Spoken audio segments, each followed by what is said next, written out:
Yes, sir. Yes, sir. Welcome to a new edition of the Sports Shop 27. I'm your host, Jermaine Coulter, and to my far right, I got my main man, Kevin Johnson, KJ, former Clemson cornerback.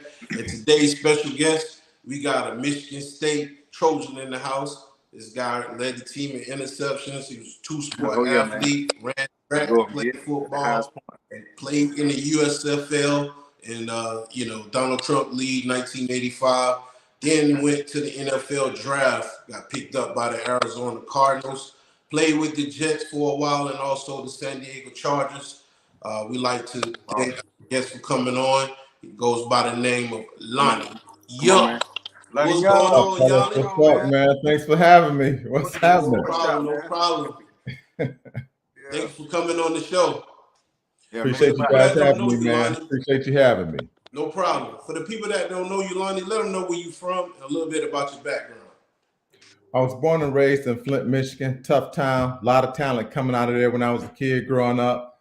It was great, man. You know, if you went to some kind of football camp when you was a kid, when you came back to the hood, man, you was behind. We was putting it in, man. A lot of cats, man. Carl Banks, Courtney Hawkins, Andre Rison, Mark Ingram Sr., Jr., Daryl Turner. That's a long list, man, of cats that was putting it in, man. I'm just glad to be a part of it. All right. Man. No problem. What age you started playing sports, and what sport was your first love growing up in Flint, Michigan? I first started playing full contact football when I was 9 years old at Daly Elementary. This is crazy, man. We had like 3 cats on my Pop Warner team that played 10 years or more in the National Football League. Myself, Carl Banks, and Brent Williams, which, I mean, that's crazy, man. I mean, when I just came on and mentioned about how much talent was in the area, I mean, that's real, man. I mean, I would, if I had to do it all over, I'd do it the same way. Yep. For everybody that's watching, Carl Banks is former linebacker for the New York Giants. And everybody know Andre Rison that went to Michigan State, former Atlanta Falcon, Cleveland Browns, and Kansas City Chiefs. So playing in that area, did you know that these guys they were on that level at a young age? Yeah, we didn't know a whole lot, man. You know, everybody was the same. We was all broke, you know. So, this is just what we did, man. You know, it's cold in Michigan. You know, in the winter, all you did was shoot hoop, man. You know, all the time. You was in the gym shooting hoop down the Burston Field House, which is a place where everybody go, all the real ballers. You know, that's just how it was, man. All we had was sports, man. Once the auto industry hit, man, you know, Flint, Michigan was actually booming, man. It was a good time, a good place to be. A lot of African-American people had good lives working in the auto industry. People were buying houses and things of that nature, man. So it was pretty popular, man. Things was going well. Then once that auto industry crashed, man, things just, it bottomed out quickly. But the talent had always been in the area. They still put out some cats, man. Monte Morris, you know, a lot of cats, Bridges. There's a lot of cats out there, man, from Flint that's still doing some big things. Yeah. Hey, so what pro athletes you looked up to, like when you was younger, as far as the NFL or NBA? You know, coming up, man, you know, I always was a Dr. J fan. As I got a little older and going to Michigan State, Magic was a good friend. I had a guy that did some work for us all by the name of Dr. Charles Tucker. So that was the connection, Michigan State, Dr. Charles Tucker. So I saw Isaiah Thomas, Magic Johnson, my boy Carl Banks, Doc Rivers, a lot of cats, man. Gave me some early exposure to what it looked like. And that helped me try to dial in. And, we just kind of kept each other on the right path. You know, it was a lot of fun, man. Them cats competed, man, all the time at everything. Okay. That's crazy, man. Full of competition. So, you know, in Flint, Michigan, I know in that area, GM Motors and everything, you know, had really flourishing. And you said when the bottom dropped out, when they closed down and laid off a lot of people who, you know, middle class, upper class guys. Talk about going to school in the 80s and overcoming some of the pitfalls that were in your way. Because a lot of kids watch our show and we just want to show them examples of how you can overcome adversity, peer pressure, and things of that nature. Because I know in the 80s, you know, drugs were really high and things of that nature. Talk about that growing up in the area, how you overcame those obstacles and stayed focused to your dream. Sports really was the vehicle that helped keep me focused, along with my mother. Small lady carried a big stick. I'm the youngest of three.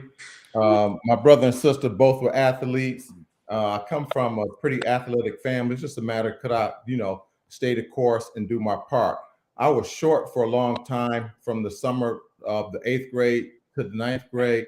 I grew to be 6'2", like overnight, man. Wow. Then I just had to work hard to fill it out, but we didn't have the resources in the surrounding areas. At the high school, we practiced on the dirt track. We didn't have a weight room or any of that kind of stuff. Then having guys like Carl Banks and Brent Williams, another guy that I mentioned who went to Toledo, played for the Patriots. He played in the league for 10 years. It's really just a matter of keeping us on the right track, because there's a lot of obstacles and hurdles that we had to clear just being in the hood, getting home safe every day, doing the right things. A lot of people don't realize this, man, but like in our neighborhood, me and Carl, Courtney, Hawkins, a lot of us were able to stay the course, but there were some cats in the neighborhood that was better than us. They just couldn't stay the course. They might have been smoking, going down the wrong path, but we were able to, pull each other back in line when you start getting, on the side track, so we had a lot of cats, man, that was challenging us every day, man, to get better, or you couldn't play, when we went to track meets and things of that nature. If you didn't run a certain time during time trials, they didn't take you, they giving out, competition trophies just for being on the team, that kind of thing. Participation trophy. Like that. You had to earn it. Every step of the way, man. And that really is what life to me really is all about. I don't expect anybody to give me anything, man. You got to do the work, put the work in, and compete at everything that you do, man. So it was a good experience for me. My brother, he grew up. My brother's 3 years older than me, and as I mentioned before, I'm the youngest of three. So anytime he went somewhere, my mother would say, "Take him with you," So he would drag me along. So all that time when I was a kid growing up, I was always competing against people my brother's age or older. So when I competed against my age group, I was like, man, this is gonna be a piece of cake. I was just so used to playing against guys that was bigger, stronger, better, faster. And so I think that helped me to be able to, maintain my emotions and help to develop my competitive nature. Okay. Yeah. So once you reached the middle school level, what all positions was you playing in football? Was it just safety, or did you get a chance to play? I was running back till I grew tall and skinny. Okay. And then, I was always on the defensive side of the ball. I always liked the physical aspect of the game. Always was known for being a little bit aggressive and a hitter, So, back in the day, man, we just went from sport to sport. We went from, football, basketball to track. You found an event to compete in, and then you just worked at it. So, it was a lot of work. It's been a long road, but I would have to say this, man. I have to tell you the story, but the football thing just kind of came natural to me. And story was told that when my mother was pregnant and carrying me, she went to their old high school alma mater homecoming game. They had a cat by the name of Lonnie who had a great night. So story goes, my mother rubs her stomach and goes, "This cat's gonna be the football player of the family." I don't remember ever wanting to do nothing else. Wow. That's my girl, man. I hooked her up after she hooked me up. Yeah. Wow. She already prayed over you and blessed you with a gift right there in at the high school game. So talk about the type of athlete your brother was. I talk about him in a real uplifting way. That's probably the first person you really looked up to. Talk about him and his athleticism a little bit. Man, this cat was the real deal, man. He started on varsity, like in the 10th grade, and he was doing work, Then he lettered in track and field as a sophomore, in all varsity sports. So this cat was hard on me, man, all the time. Like I could never do nothing right. I couldn't keep up. My mother, as I mentioned before, she always had him take me with him. It was good for me in a lot of ways, but it was hard, man. He made it hard for me. And I think that helped me to learn how to endure, and keep striving and trying to, to keep pace, and he would take me everywhere, man, and put me in the game, have me playing alongside of him. That was huge for me, man. He was a good athlete. He was recruited for 2 sports, and the auto industry was just such a foundation for everybody back home in the Flint area. And so when he graduated high school, he wanted to go to work. He said he was tired of playing football. He wanted to get a job and go to work. So he got a job and went to work, which was surprising to me because we shared a bedroom. He was on the top bunk. I was on the bottom. I could never listen to the song I wanted to listen to. I couldn't, I couldn't watch the channel, that I wanted to watch. Man, it was hell. I know what you're talking about. I had to fight through all that, man. And he had some opportunities to go to college, man, but he just chose a different path. And that's the beautiful thing about life, man, is that everybody's path is different. You just got to find your vehicle to success, man, and get in it and maximize the best you can. Yeah. Yeah. Talk about your first time hitting the field in high school. Did you make an impact right away? I always felt like I was going to make an impact right away. The one thing I will say is that when I was growing up, I just took a natural liking to the game. But the one thing I would say about my mother was that my mother never forced me to play ball. But one thing she did was she always told me, why not you? She always was positive reinforcement. Why not you? You can do that. Absolutely, you should go out for this team. And just that support is a big deal. And I just give her a lot of credit for not really putting any kind of pressure on me. She just always told me I could. Yeah. And I felt like that was enough. That was my queen. If she said I could, that's like it's carved in stone. Yeah. There's nothing like a mother's love, man, especially nothing like it. Black woman, man.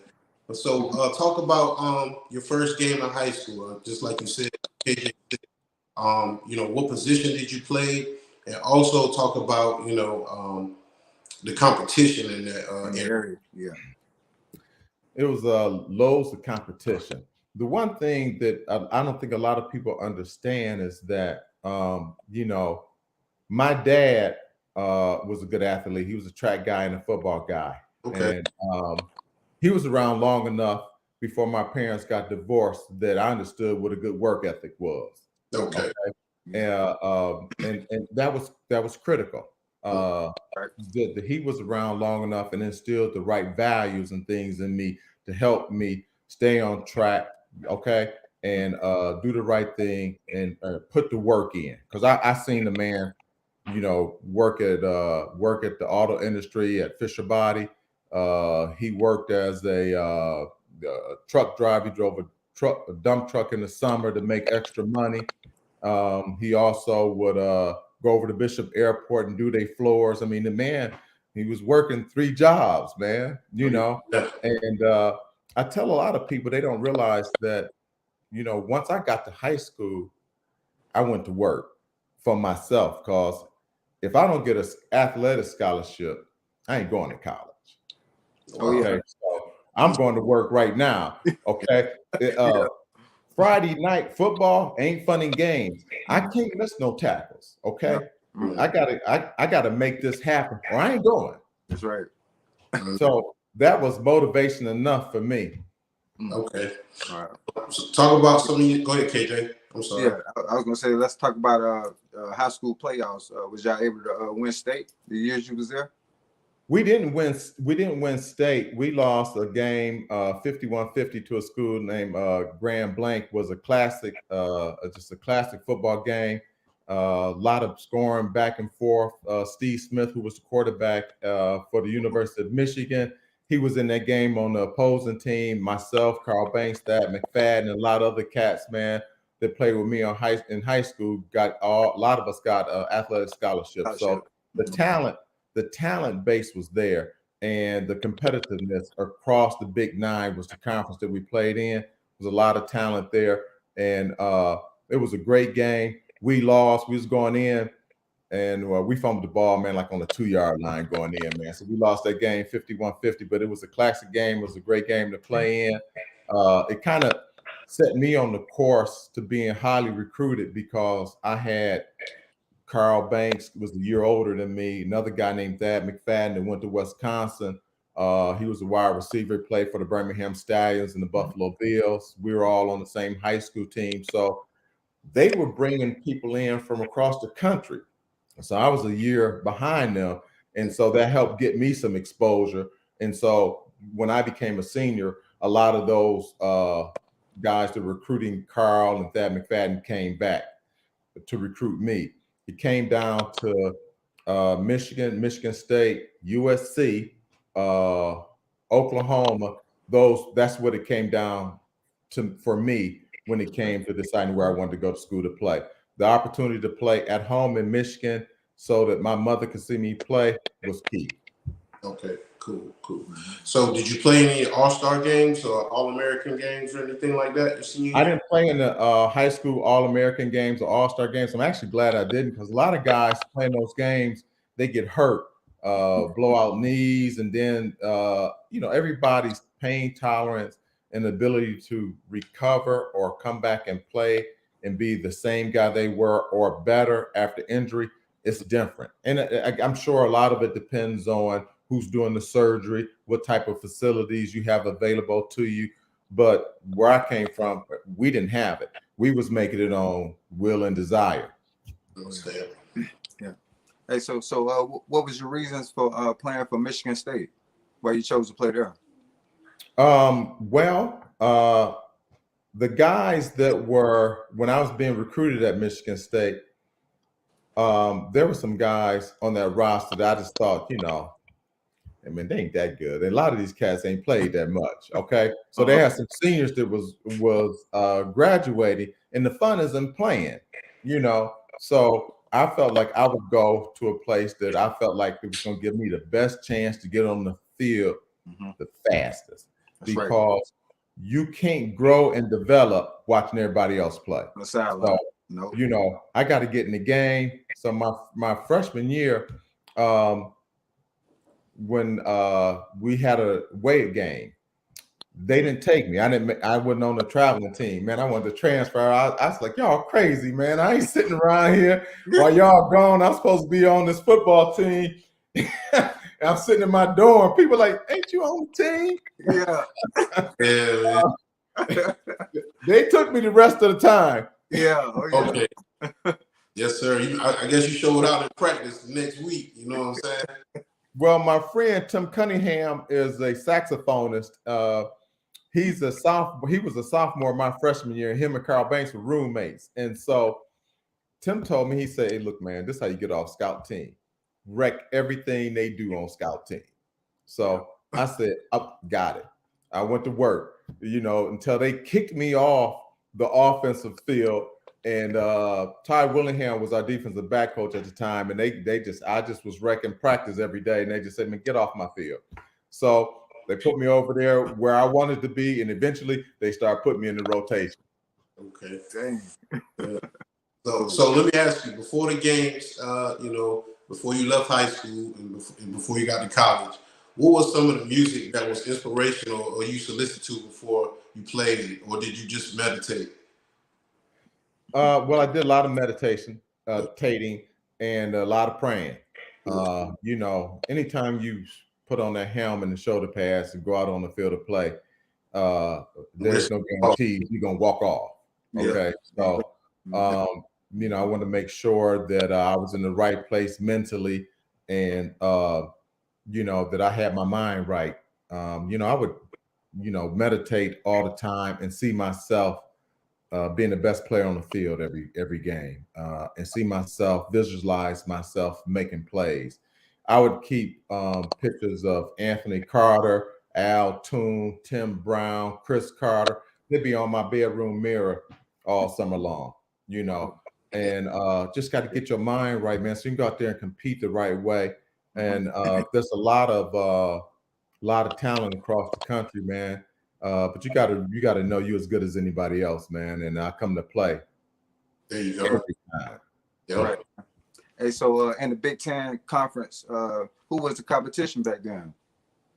Like I said, I don't know if y'all some young cats, man. Y'all might not remember Anthony Carter from University of Michigan. He wore number 1 before everybody else was wearing it. He put it on the map. Yeah. That was a bad man. That Tim Brown was at Notre Dame. Al Toon was a great receiver. I think he was the first receiver taken the '85 draft class. That's before he went before Jerry Rice and Eddie Brown, who were some highly touted players as well. Then Chris Carter was a little younger than me, man, but Chris Carter had some leaps, man. His brother was a basketball player. He was over at Ohio State. He talked a lot of trash, man. Like everybody else, but everybody else can't back that stuff up. There you go. Yeah, but he got to do that on the other side. Yeah. he has some good hands, and I heard that he had some hops, at his height. He could do a lot of, different dunks at his height, and out routes. He was the king of the out routes, man. Third down, Chris Carter had the heads. So playing in that conference, who were some of the quarterbacks that stood out to you? When I was at Michigan, my freshman year, man, we went to Champaign, Illinois to play University of Illinois, and Tony Easton threw for about 300 yards on me my first start alone. It felt like he threw for 300 yards on me. That was my first start. It was on regional TV, and I was uncharacteristically nervous, more so than usual. Okay. And they had 3 senior wideouts, and they had a lot of success on my side of the field. But that was it kind of had to happen for me to realize that I hadn't arrived and I had a ways to go. And so I had to go to work. We got back from that trip. I sat on the curb in front of my dorm, cried like a baby, and said, that will never, ever happen to me again. And I think that was critical to my development, but just understanding that these cats can play, man. You just can't show up and go out there and, think you got it made. Mm-hmm. You got to put the work in. You got to study. You got to learn how to play ahead of the play. You got to learn how to study tape. It was a lot. It was a lot to learn, that you can't just make it on physical athletic ability alone. You have to be smart. You got to play ahead of the play. You got to understand when you see tendencies, play them. If you know this is a tendency and you don't play it and you don't make the play, shame on you. Otherwise, why do the work? Yeah. That's just like Asante Samuel the other day when he was playing against the Jaguars in the first half.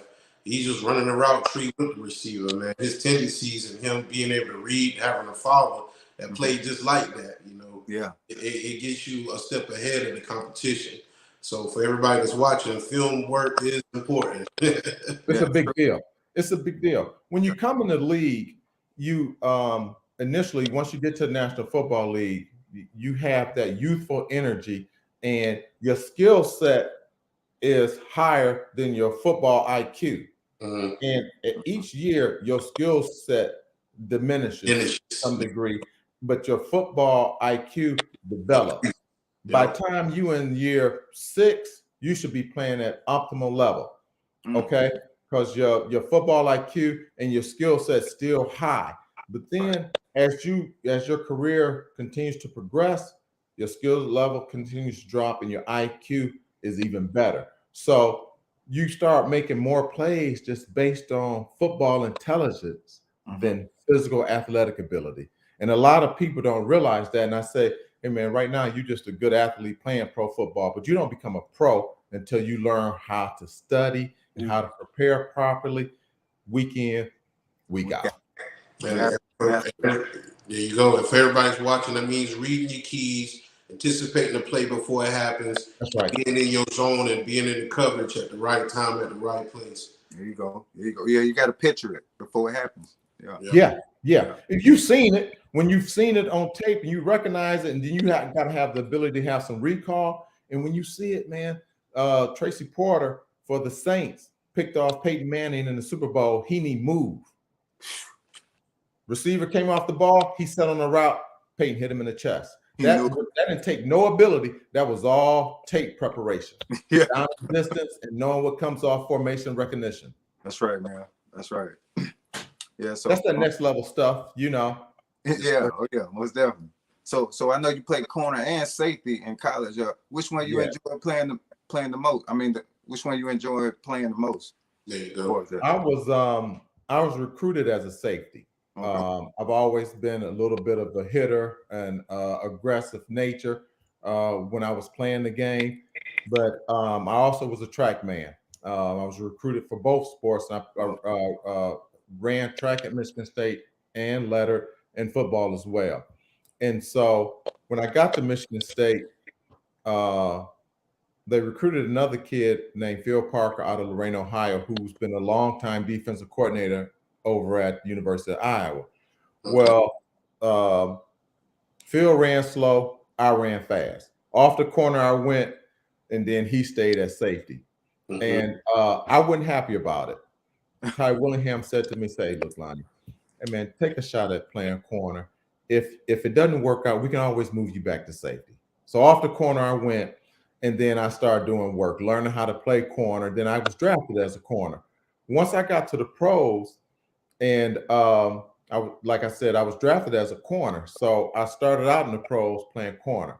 And Benny Parent, my rookie year, who's a great player, may rest in peace, out of Alabama, he was nicked up, had a knee scope, and he hadn't come back from it real well. So I started getting reps at safety. Once they moved me to safety, I was like, you want me to cover the tight end in the back? Cool. You know, let me get off this aisle, and you want me to cover these tight ends and running backs when I've been covering Chris Carter and Tim Brown and them cats, man. It was the best thing that ever happened to me playing corner all 4 years at Michigan State, because I could go cover the slot, Art Monk in the slot, Andre Reed in the slot, and you know, I was comfortable doing that. But playing safety, I had to put on some mass and had to bulk up over time. When I first came in the league, man, I might have been 189, 190 pounds. That's some big tight ends. I went to safety. This ain't gonna do it. You know, you're dealing with pulling guards and tackles, tight ends, and you know, you forcing the run. So you know, when I got to 205, I thought I was, you know, I'm about to do some real work, you know. And as time went on, that thing kept growing. I left the league at 217. That just come with age too. Yes, it does. So did you guys play any bowl games at Michigan State while you were there? Man, when I was at Michigan State, man, we went to, which they don't play now, we went to Cherry Bowl, which was in Detroit, man. I wasn't real fired up about that. You know, you want to go away, go to Florida or California, get some sunshine rubbed on you. We went down to Detroit and played in the Silverdome, man. It was cold. They cut into my Christmas break. I said, this bowl stuff is overrated. I feel like I'm at work, man. That's right, man. You know, I used to go home, get my little winter job, or during the break, make a couple chips, man. Go buy an album or a cassette. I don't know about that, dude. 8 tracks. Oh, you know what I'm saying? Well, what type of 8 tracks and tapes you were buying back then? What was some of your theme music you caught? Man, I was listening to Parliament, man. I was listening to Parliament, the Whispers, man, Earth, Wind, and Fire. Okay. You know, the Elements, you know, Maze, Frankie Beverly. Yeah, I know the deal. Some of that stuff just classic. It just never gets old. Yep. You know it. All right. So now so coming out of college, talk about getting ready for the NFL. You know, how was that moment at that time? Well, I felt pretty good about my collegiate experience at Michigan State, you know, the work that I'd put in. So I was drafted by the New Jersey Generals in the USFL. which was owned by Donald Trump. Right. I want to say like the 112th pick in that draft. That'll put me in about the 4th round in the NFL draft. So all the agents and everybody that I was talking to was telling me that you more than likely you're gonna go somewhere around the 3rd, 4th round. My homeboy Carl Banks went, and he was a 3rd pick, the '84 draft. Okay, then Daryl Turner, who used to play wide receiver for the Seattle Seahawks, you look him up. Yep. They call him Deep Heat, and he went in the 2nd round the year before. So I'm figuring I'm gonna go somewhere around the 3rd, 4th round. So I went down to the USFL mini camp with the Generals, had a good mini camp. I left. I said, man, I'm gonna wait on the NFL draft. That's been my lifetime dream of playing the NFL. I'm gonna hold out. I ain't gonna sign this deal. I'm gonna wait on the NFL draft.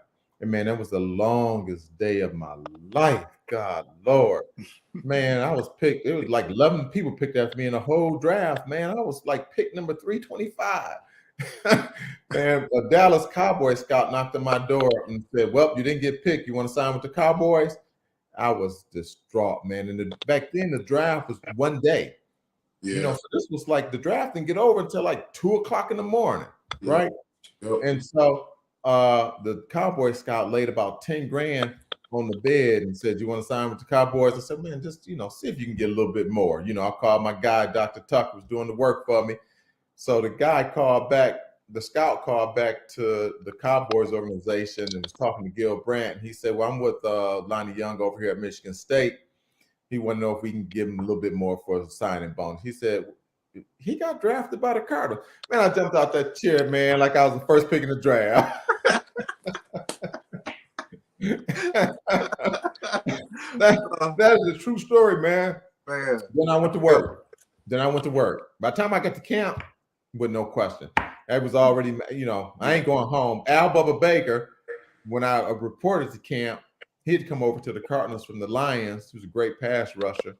He said to me, I was pulling my suitcase, which had everything I owned in it. And he said, you brought an awful large suitcase to be a 12th round pick. I told him I ain't going home. Yeah, I was starting in 2 weeks. There you go. That's all she wrote. Hey, man, yeah. All you need is a chance, coach. Just give me a chance, coach. Put me in the game. I can play. There you go. So talk about playing with the Arizona Cardinals. At the time, Phoenix, or was it St. Louis? Well, we started out when I initially got drafted. The '85 draft was in St. Louis. I like St. Louis. It's a good town. It was the first time for me really being on my own away from Michigan. It was a good experience. We're a pretty good football team. When I first got there, we had some injuries, man. We had cats like O.J. Anderson before we traded him to the Giants, which made sense. Now I got to play him twice a year. We did the same thing with Jay Novacek when we sent him to Dallas. Had to play him twice a year. But we had O.J. Anderson, Stump Mitchell, the great Roy Green. We call him Jetstream. We had a good quarterback in Neil Lomax. So we had some talent on the team. We had some guys that went down, and we can never really put a good quality season together until we got Gene Stallings, who came over from the Cowboys, who went on to win a national championship with Alabama before Nick Saban got there. Gene Stallings was my man. He's a good guy, good coach. And then we moved to Phoenix. When I first went out to Phoenix, I was like, damn, it's hot. I was like, who does that? Bring a football team to the desert in this kind of heat. It was beautiful. The little bit of fan base we had was great, but Phoenix has a lot of people who migrates to Phoenix. They're not born and raised in Phoenix, so we didn't have a strong fan base initially. So like when we played the Chicago Bears, man, our stadium would be packed with Bears fans, or the Cowboys would be packed with Cowboys fans, So that was a little bit different, but we were still putting in work, man. It was great. I still live in Phoenix now. Wow, man. That's dope. So we got some highlights we're going to go ahead and get into. It's a clip from, the time you played with St. Louis Cardinals. I can't remember the team I played, but for everybody that's watching, make sure you subscribe on YouTube, follow us on Instagram, Facebook, Visa. We have former NFL defensive back in Arizona Cardinal or St. Louis Cardinal and New York Jet defensive back Lonnie Young. All right. We're going to go ahead and get into this clip. Hey, Lonnie, stay with us. We'll be right back, okay? For sure. All right. And the game we've all been waiting for in Week 13. Phoenix and Indianapolis. Hey, the Colts are on the move. They were.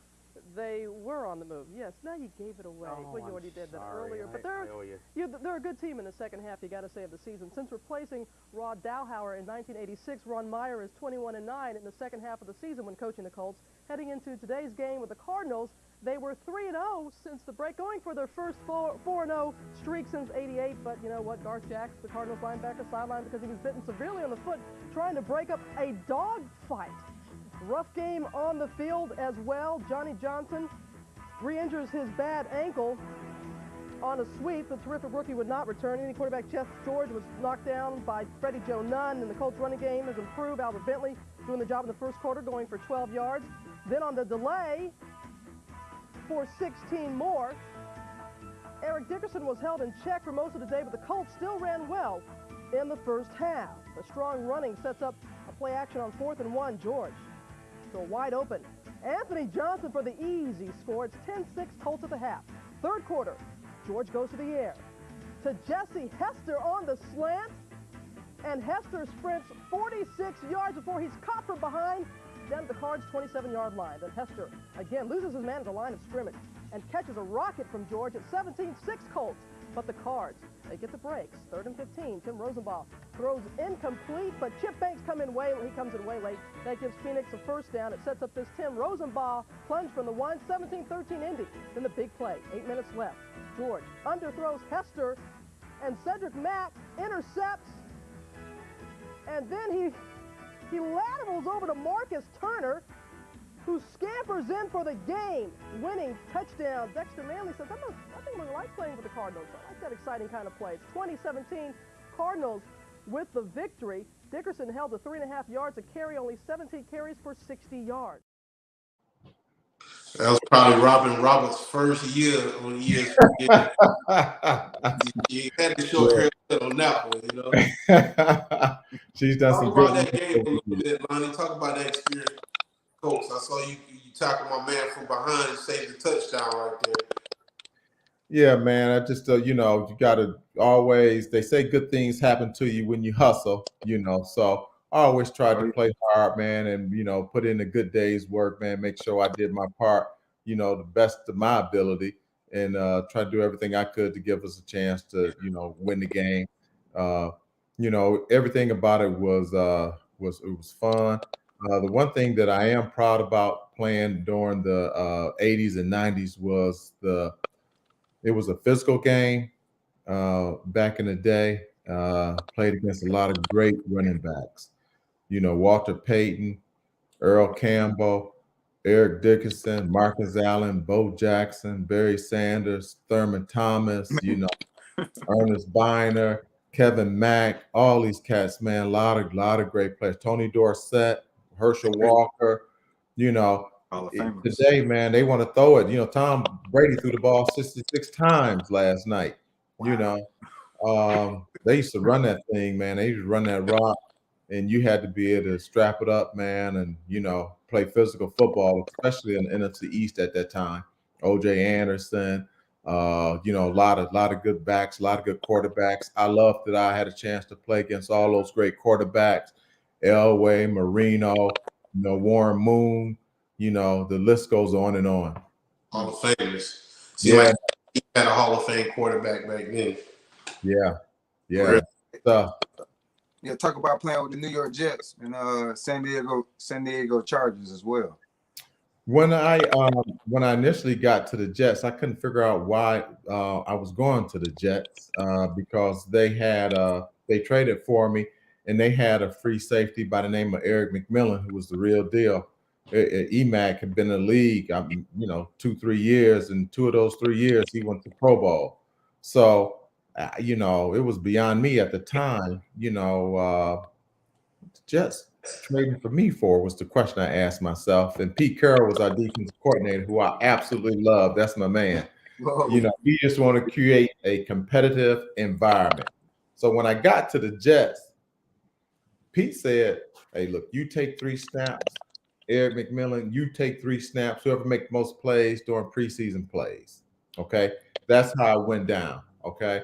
Then I got the nod opening day. It was a good experience. We went to the playoffs I went to the playoffs for the first time when I was with the Jets. That was great. We went down to play Dan Marino and the Dolphins the last game of the season. We were the last game to see who gets into the playoffs. We went on the road. It was quiet. We quieted that crowd down in Miami, and we stuck out of there with a win. Raul Allegre kicked a field goal in overtime. That was one of the funnest games I played in.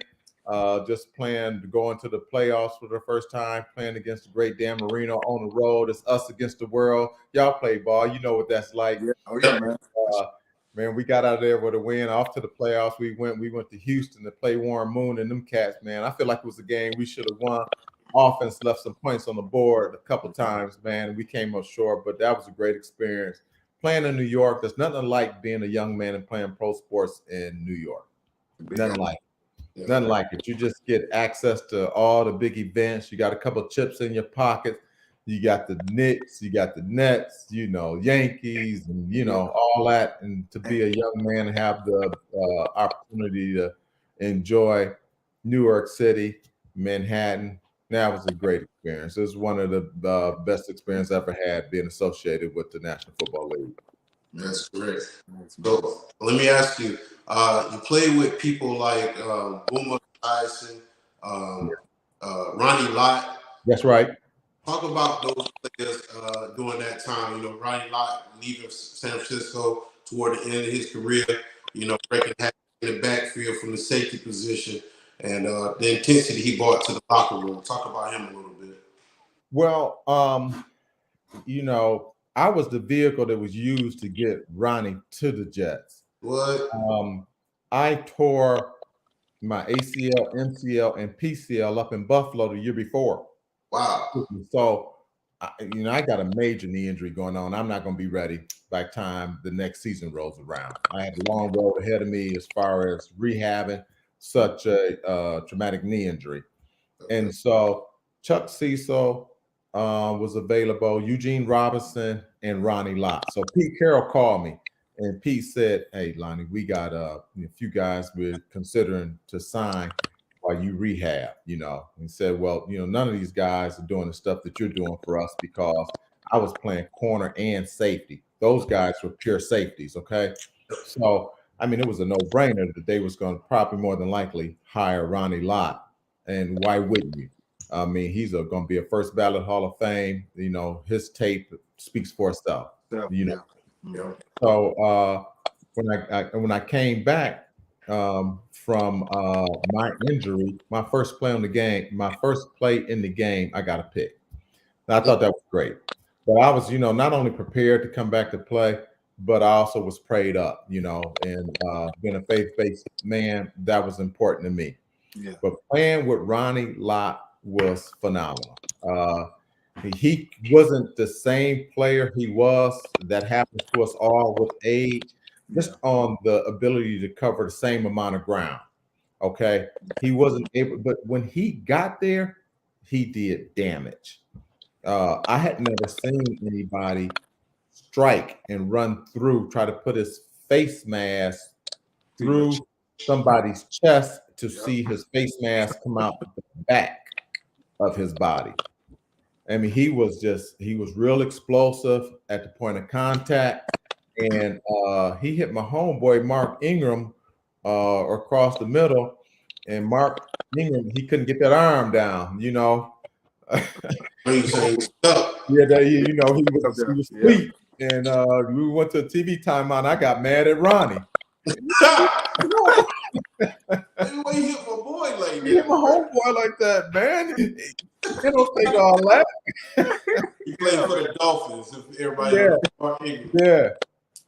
Ronnie, man, he, a lot of great stories. We don't have time to go into all those Ronnie Lott stories, but he was real deal, man. He would knock your lights out, man. It was impressive to see him play and how he was able to strike a ball carrier.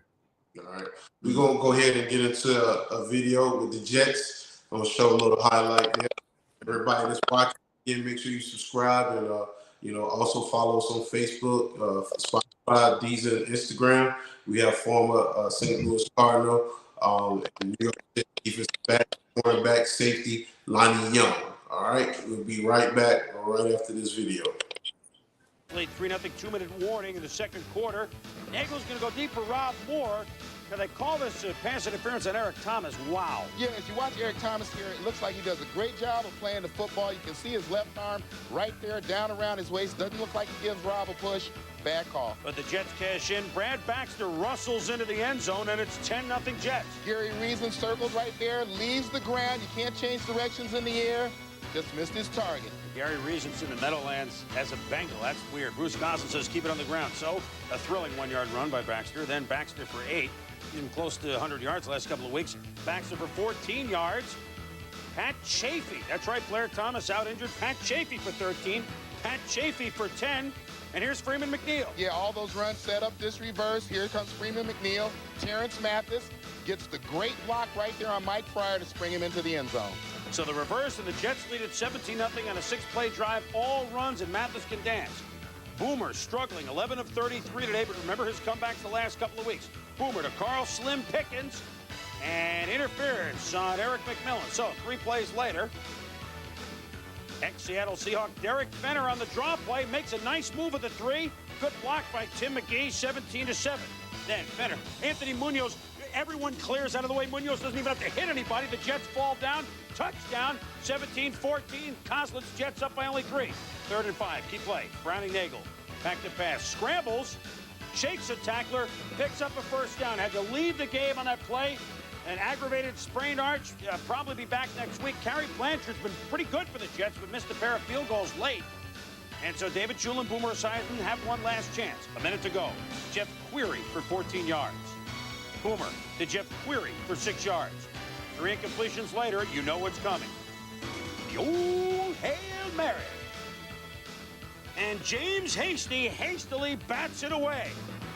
No late finish for the Bengals this time. Their 2-game winning streak snaps.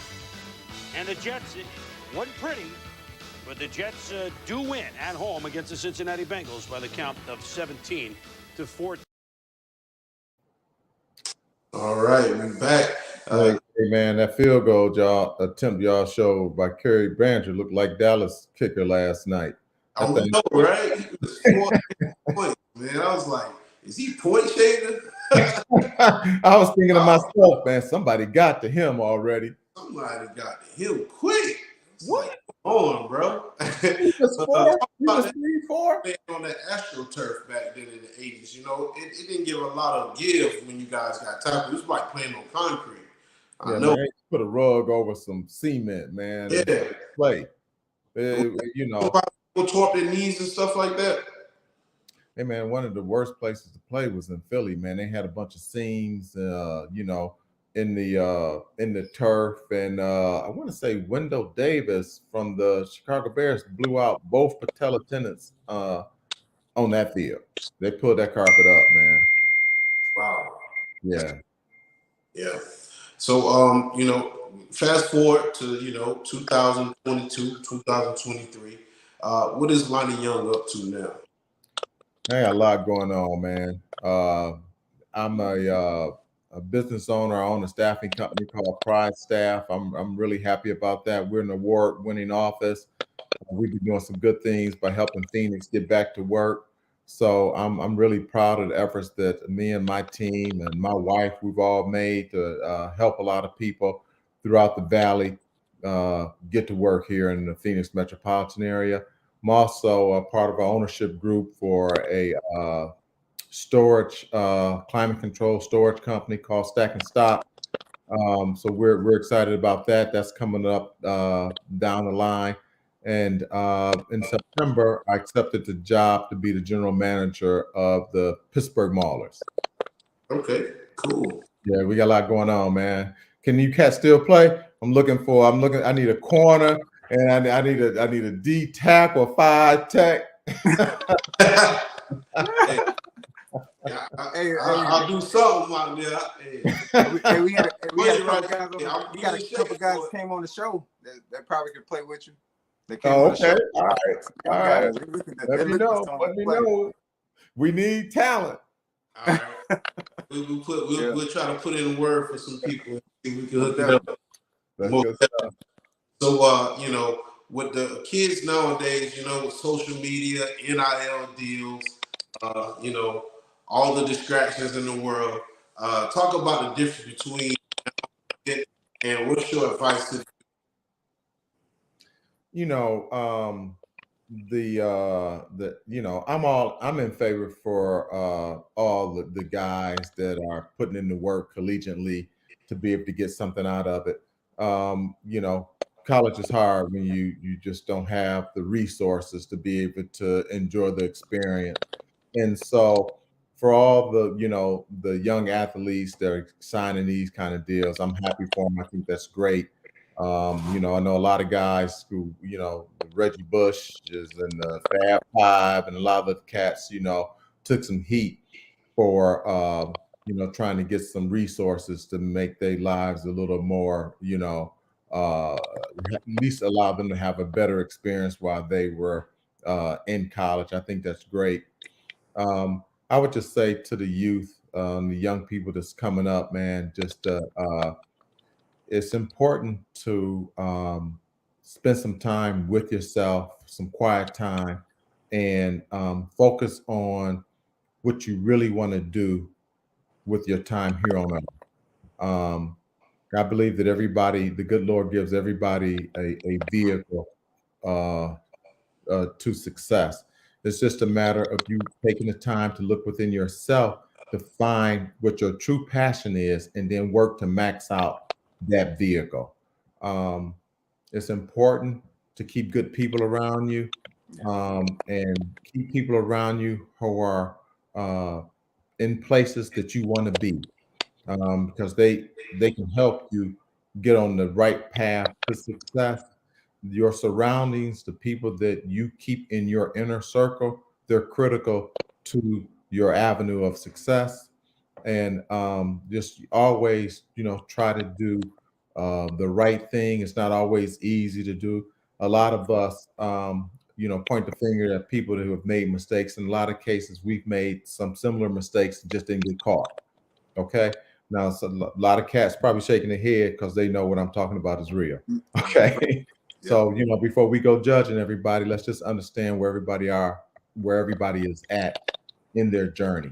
But most importantly, you know, put the work in while you're young so that you can climb the corporate ladder, whatever ladder you climbing to your vehicle of success so that you're in a good place when you reach those mid 40s and early 40s where, you know, you now at the top of the food chain, and you delegating a lot of, you know, activity to the people that work around you. So put the work in, stand on the right path, keep good people around you, you know, keep your prayer life in place. It's important. And just try to stay grounded and help where you can. Yeah, for someone that might want to be an NFL scout one day, what kind of advice can you give them? And also, you having a shout out before we head out? That's a good question on scouting. I just kind of stumbled into the personnel side of pro football, but then I realized that it is a good vehicle. You can do extremely well, and you don't have to be a former player to be a good personnel man in football, whether that's NFL or collegiately or whatever the case may be. There's a lot of people who have gone on to do great things in the National Football League that never played a down of football. It's about being committed to the process and growing and not being afraid to ask questions and to get out your comfort zone. And you know, you can't live life with fear. You got to compete in everything that you do in life. You might rip the page of fear out of your book of life and just put your best foot forward and always believe that you can do it. If you can read and learn and you're willing to do the work, your chance is as good as anybody else. That's right. All right. Well, we appreciate you coming on the show, Mr. Lonnie Young. Good luck with all your future endeavors. Hey man, I appreciate you guys having me, man. I feel like I fit in, man, but you guys are a little too fly for me, man. I got to step my game up, man. Oh man, Yeah, that's all. Hey, man, it was a we pleasure, didn't get your fellas. shout outs though. We didn't get. You got any shout outs? Well, I just want to give some shout out to some people. I want to give a shout out to my man Malik Boyd, who is senior director of pro personnel with the Buffalo Bills. He interviewed today for the general manager job for the Tennessee Titans. I'm not quite sure if he got that job or not, but I'm pulling for him. He's a good man. He's put in some work. I want to give a shout out to my lovely wife. That's my queen, man. Without her, man, I'm half as good as I want to be. I want to give her the credit that's due. She's my ride or die. I want to give a shout out to, all my people back in Flint, all my coaches, my teammates, all the cats that helped me become who I am. It's because of the people who was in my circle in the early stages of the process that I want to give a lot of credit for, because they helped shape who I became. All right. Well, we appreciate you coming on the show, Mr. Young, and we love to have you back on anytime, talk about any particular subject. For everybody's watching, appreciate you tuning in.